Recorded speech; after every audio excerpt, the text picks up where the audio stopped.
Hello everyone, welcome to another edition of Mastering Life with Abhishek.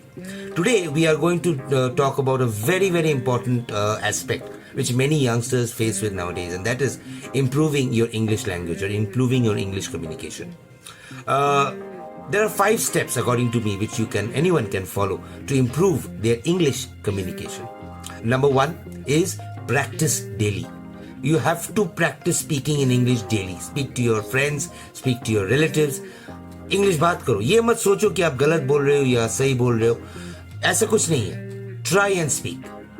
The second thing is you have to expand your vocabulary. आपका जो English words का stock है, phrases है, ये अपने आप को बढ़ाना है. Whenever you are listening to a podcast or listening to कुछ एक नया English language, एक English word आया जिसका आपको समझ में नहीं आ रहा है, immediately look up the meaning of that, be it on online or be it by a dictionary. This will improve your English, the stock of English languages. The third thing is listening and imitating.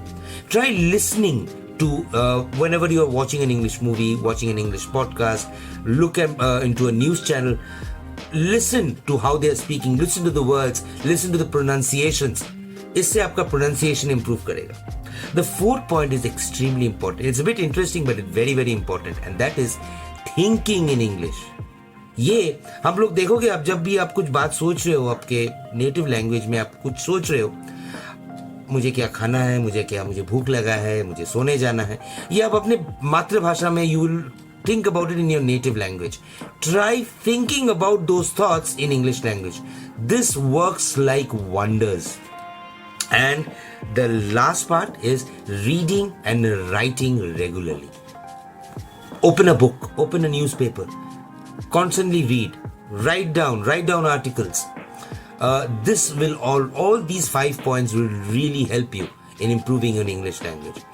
But most of all, that is what I believe is improve your self-confidence. We will talk about that in another video. But for now, these 5 points would really help you in talking about the English language. Bye for now.